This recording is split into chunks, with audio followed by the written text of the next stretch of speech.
Hello, good morning to everyone. Today I will discuss about the concept of hysteresis curve. In previous class, what are the types of magnetic materials? Generally, magnetic materials are classified into three types: diamagnetic materials, paramagnetic materials, and ferromagnetic materials.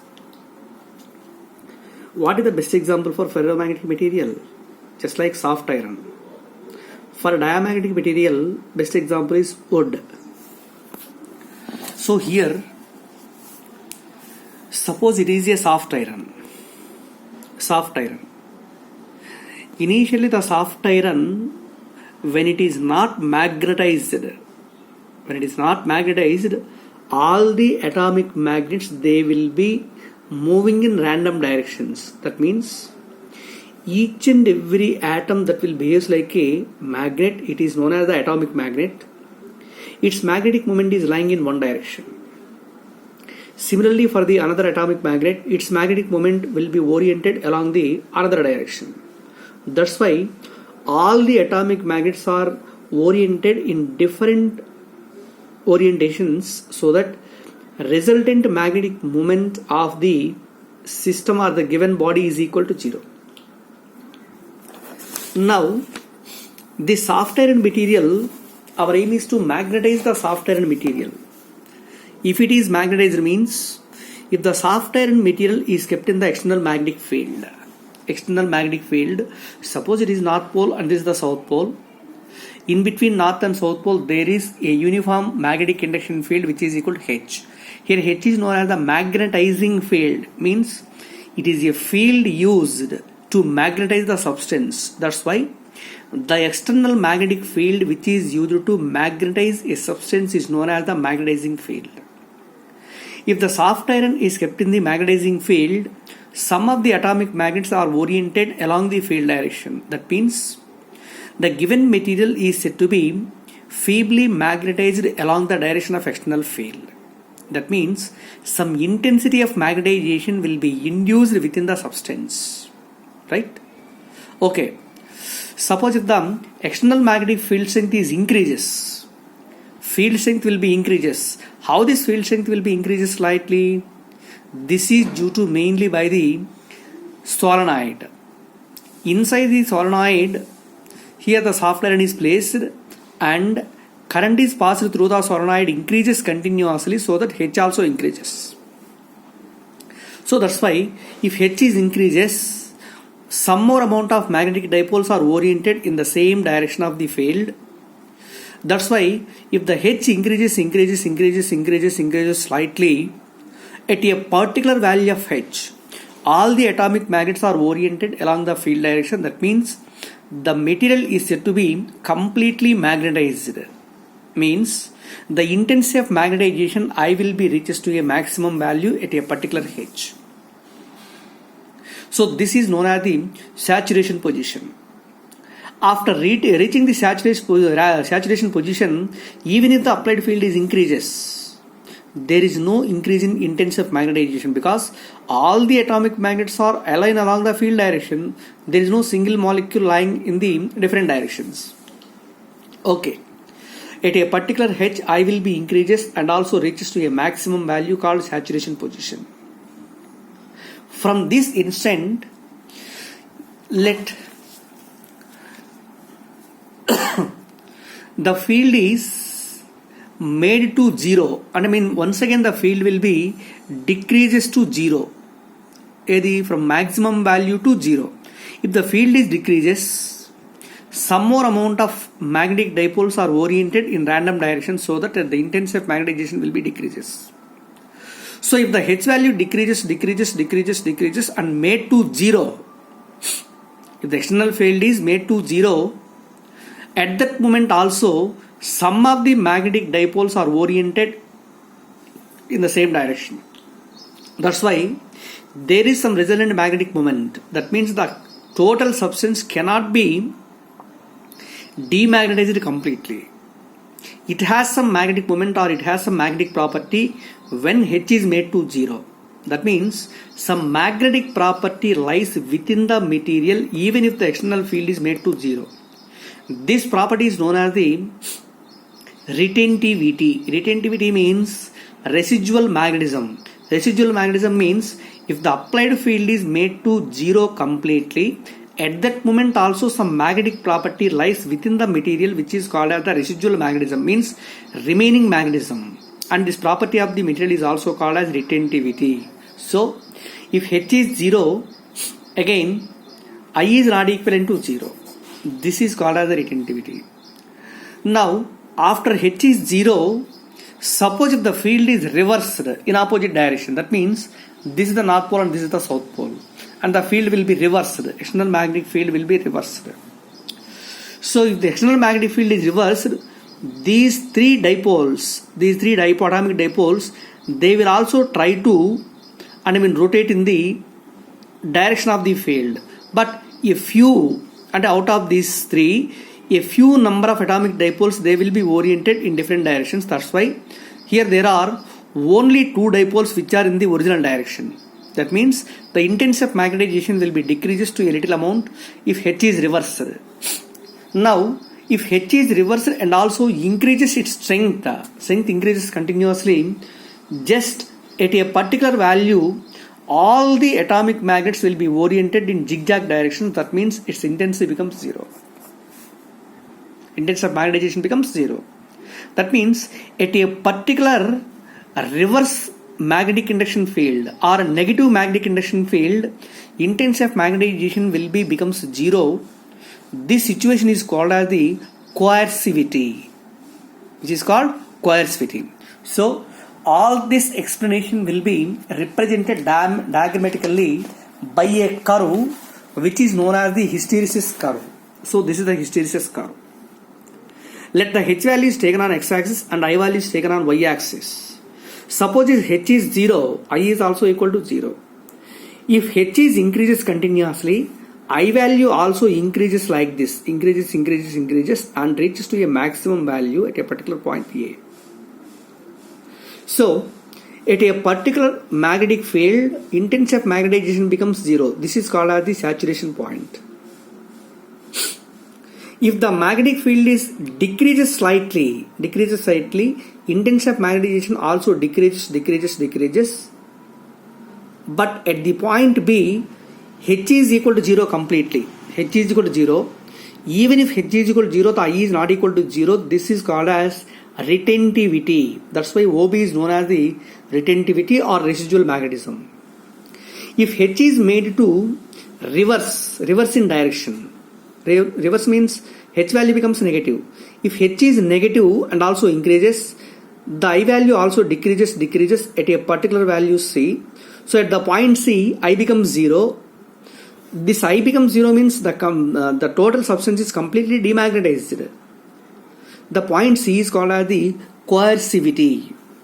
That means a particular magnetic induction field, reverse magnetic induction field at which intensity of magnetization becomes 0 is known as the coercivity. Again, if the value of H is increased in the reverse direction also, the atomic dipoles will also be reversed in opposite direction, like this. Suppose here, this is I is equal to 0. If the applied value of H is increases once again, all the atomic dipoles, they will try to align along the field direction. Some of the atomic dipoles are try to align like this. That means the given substance can be magnetized along the direction of the field. So this is the situation. From C to D, magnetization also increases in the opposite direction. Again at a particular H, I will be reaches to a maximum value, means intensity of magnetization reaches to a maximum value. That means all these atomic dipoles are oriented along the field direction. That means intensity becomes maximum. It is also called as saturation condition in the opposite direction, right? At the point D. Now, at the point D also, if the H value again increases, means to change its direction like this. So on increasing the value of H, I will be decreases. At a particular point E, H becomes 0, but I is not equal to 0, which is called as once again residual magnetism. So again, if H value further increases from 0 to positive value, I value decreases, and at a particular H, I becomes 0. This is called as coercivity. So here, the body or the point starting from the point O, and we'll get the cyclic process A, B, C, D, E, F, A. Along the process A, B, C, D, A, along this total circle, this indicates the cyclic process of magnetization of the substance when it is kept in the external magnetic field, which is also called as the hysteresis curve. The area of this hysteresis curve is equal to is always equal to loss of energy. But it is remembered that in CGS system, the loss of energy per unit volume per cycle is always equal to area of IH loop. The total loss of energy per unit volume per cycle is equal to area of IH loop. In case of SI system, area of BH loop or loss of energy per unit volume. Okay. Here, loss of energy per unit volume is equal to, say it is E naught. It is the given data. Loss of energy per unit volume is equal to E naught. Loss of energy per unit volume for a cycle in T seconds. For N cycles in a T seconds is given by E naught into N into T. What is it? Loss of energy for N cycles in T seconds per unit volume. Next, loss of energy for a volume V for N cycles in a time T seconds is equal to E naught NT into V is equation 1. This loss of energy converts into heat energy inside the substance. That's why QE is equal to ms delta theta. Therefore, from equations 1 and 2, M is replaced by volume into density. Ms delta theta is equal to E naught NT into V. From this, delta theta is equal to E naught NT by rho into S. Here delta theta is the rise in temperature of the substance. E naught is equal to loss of energy per unit volume per cycle, which is also determined from the area of IH loop. N is equal to number of cycles, T is equal to time, rho be the density of the substance, and S be the specific heat. Right? Okay. Next one, what is the importance of the hysteresis loop? Importance. Now hysteresis. What is meant by hysteresis? The lagging of intensity of magnetization behind the magnetic field is known as the hysteresis, and the path A, B, C, D, E, F, A is known as hysteresis loop. What is retentivity? The value of I for which H is 0 is known as retentivity or residual magnetism. Next, coercivity. The value of magnetizing force required to reduce I is 0 in reverse direction of H is known as the coercive force or coercivity. Next, what are the uses of this hysteresis loop? The properties of hysteresis curve, that is saturation, retentivity, coercivity and hysteresis loss, that helps us to choose the materials for specific purpose. And by means of by knowing the value of retentivity, coercivity as well as loss, hysteresis loss, by using these three parameters of a substance, then the substance can be used in what ways? For example, a permanent magnet. Suppose a substance is said to be a permanent magnet, means permanent magnet undali ante it should have it should have large retentivity, large coercivity. Large retentivity and large coercivity. Large retentivity and large coercivity means it is like this. Suppose this is a curve, H value, and this is I value. Retentivity large and coercivity also large. So the curve becomes like this.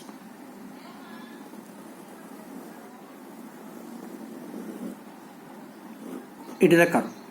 That means if the curve is wide, this helps, or this type of substance will be used as a permanent magnet. These permanent magnets are generally used in galvanometers, voltmeters, as well as ammeters, etc. Like here, permanent magnets. Generally, these are used in galvanometers, voltmeters, as well as ammeters, etc. Next one, temporary magnets.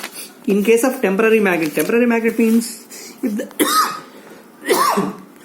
the external magnetic field is made to zero, the intensity of magnetization will also be equal to zero. That is called as the temporary magnet.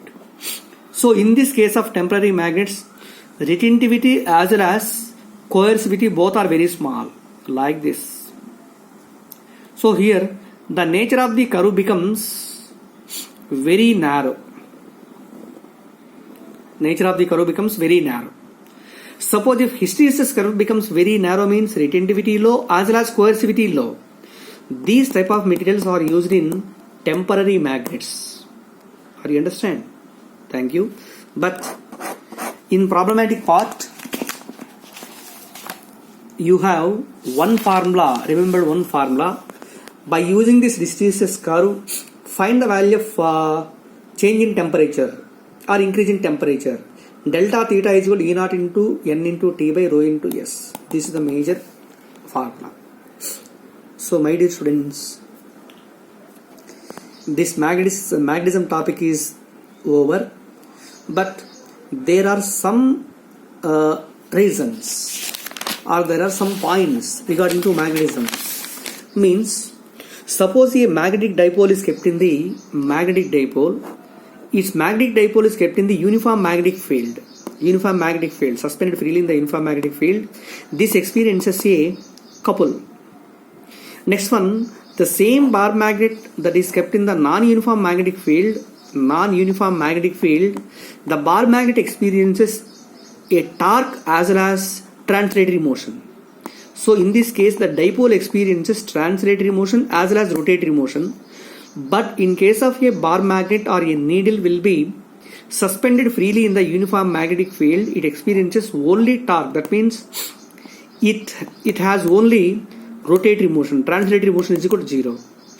Why this substance will behave like translatory and rotatory motions, and what type of force exists between these two dipoles as well as when one is placed on the axial line of the other. Maybe this concept is not well or not used for the competitive examinations.